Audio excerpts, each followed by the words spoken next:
you will be rightly guided, and the messenger is only responsible for the plain delivery of the message.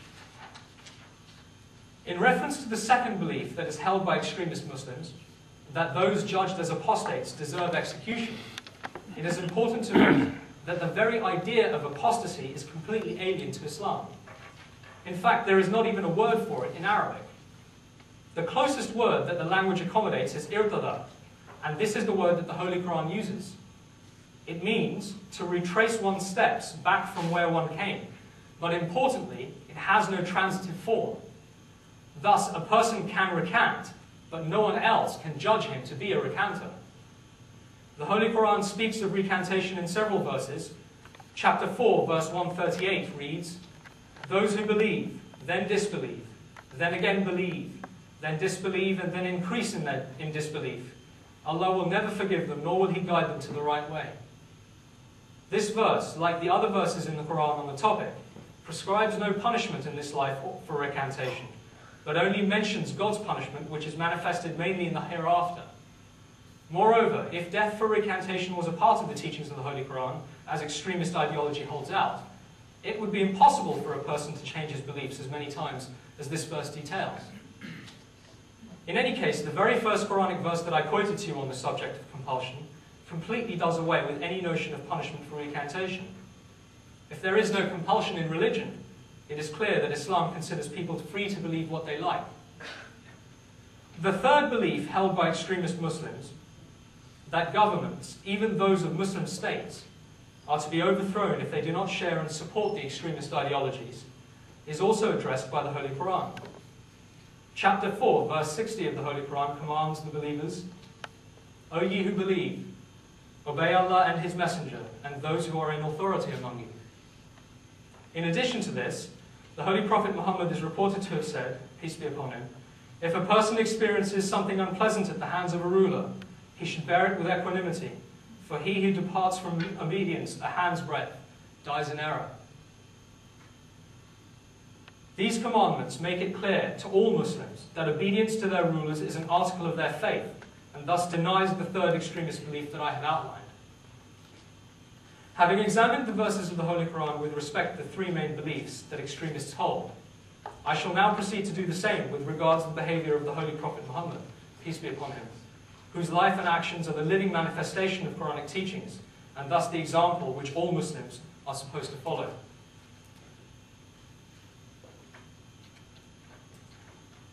With regards to the extremist belief that Islam should be spread by compulsion, the events in the life of the Holy Prophet provide a valuable insight. Broadly, the life of the Holy Prophet, peace be upon him, after his claim to prophethood, can be divided into three phases. The first phase is from when he made his claim in Mecca to his migration to Medina. During this 13-year period, he and his small band of followers faced bitter persecution from the pagans of Mecca. Many of the early Muslims were tortured on burning stones in the desert, or tied between driven camels, in an attempt to get them to recant their new faith in the one God. Despite this, Islam grew steadily, and some of the Prophet's closest disciples and most loyal followers accepted his message at this time. In this first phase of his prophethood, there can be no question that force was ever used to convert anyone, since the Muslims had absolutely no power to compel anyone, and were themselves the victims of aggression and inhumanity. The second phase of the Prophet's ministry is from his migration to Medina to the Treaty of Hudaybiyah. After 13 years of the extraordinary fanatical persecution that I have described, the Prophet and his followers left Mecca and traveled to Medina. He had been invited there by the small group of Muslims that lived in the city, who pledged an oath of allegiance to protect him, and the other Muslims who came with him. Here, a few of the Jews of Medina accepted Islam, all doing so of their own free will. At this time, the Muslims consisted of two groups: those who had been compelled to leave Mecca, known as the emigrants, and those who had received them, known as the helpers. These Muslims were forced throughout this second period of the Prophet's ministry to defend themselves against pagan attacks, and as a result, conflicts and battles ensued. It is important to understand how such conflicts came to pass. Any journey undertaken by a Muslim fell under the category of what is now known, or what is known as an expedition, Ghazwa or Sariya in Arabic. These expeditions included everything from scouts and patrols watching for a pagan attack, rescue parties in the event of such an attack, emissaries to the kings of neighboring states, or even the journey of single companions of the Holy Prophet, peace be upon him, to preach. Conflicts came about when the Muslims saw that the pagans were preparing an attack and readied their own defenses. In this manner, 3 battles took place: Badr, Uhud, and Ahzab.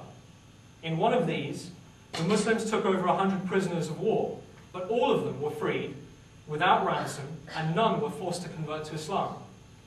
In the Battle of Badr, 72 prisoners of war were taken, and aside from 2 who were executed for known crimes, the others were all released after a ransom was paid. In many cases, that ransom was only the teaching of Muslim children in how to read and write. Again, none of the prisoners was forced to convert.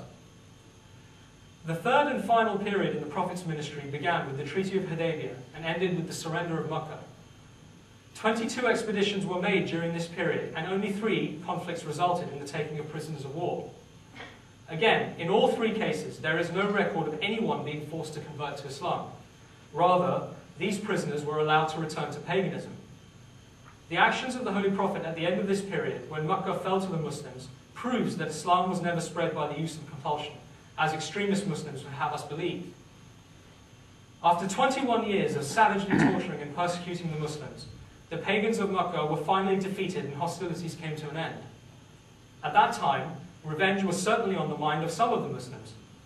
When Sa'd ibn Ubadah, one of the companions of the Holy Prophet, saw Abu Sufyan, a new convert, who had formerly been an arch-enemy of Islam, and had led the Makkans against the Muslims for many years, he said, "O Abu Sufyan, this is the day of slaughter, the day when the inviolable shall be violated, the day of God's abasement of the Quraysh being the tribe." When Abu Sufyan repeated to the Holy Prophet, peace be upon him, what Sa'd had said, the Holy Prophet responded by saying, "This is the day of mercy, the day on which God has exalted the Quraysh." The Prophet then, using the words of the Prophet Joseph as related in chapter 12, verse 93 of the Holy Quran, said, "No blame shall lie on you this day. May Allah forgive you, and He is the most merciful of those who show mercy." Shortly afterwards, Habar, who was wanted for the murder of the Prophet's pregnant daughter Zainab, which he had carried out by cutting the girths of her camel and forcing it to throw her, came to the Prophet and said, "Prophet of God, I ran away from you and went to Iran. But the thought came to me that God had rid us of our pagan beliefs and saved us from spiritual death. Instead of going to others and seeking shelter with them, why not go to the Prophet himself, acknowledge my faults and my sins, and ask for forgiveness?" The Prophet replied, "Habar, if God has planted in your heart the love of Islam, how can I refuse to forgive you? I forgive you everything you have done before this." So not only were these men not forced to convert, but they were pardoned heinous crimes. After this, at the Battle of Hunayn, which was instigated by tribes around Makkah that were still opposed to Islam, around 6,000 prisoners were taken by the Muslims. Once again, all of them were freed, and not a single one was forced to become a Muslim. In the expedition to Fals, a center of idol worship, a sister of the tribe's leader was taken captive. She threw herself at the Prophet's feet, saying, "My father freed prisoners, provided hospitality for guests, fed the hungry and gave comfort to those in distress. He never turned away anyone who came to his door seeking help. I am the daughter of Hadim." The Holy Prophet ordered her release, saying, "Her father loved noble ways, and Allah likewise loves them." She did not want to be released alone, so all other captives taken in the skirmish were also released. Upon hearing of the treatment of his people by the Prophet, her brother, the chief of his tribe, accepted Islam. All of these instances show that no Muslim was ever forcefully converted to Islam by the Holy Prophet, peace be upon him. This having been established, I shall now examine the behavior of the Holy Prophet with regard to recanters. As I hope to show you, far from enforcing execution upon those who recant, which, as you will remember, is the second defining ideology that extremist Muslims hold, there is no evidence that the Prophet ever ordered the punishment of anyone for recantation, as these examples should suffice to show. Among the Muslims who had accepted Islam, there were people who had formerly been Jews. Although some of them were devout Muslims and companions of the Holy Prophet, peace be upon him, others were known as hypocrites, since they were serial recanters who would accept the teachings at one time and then reject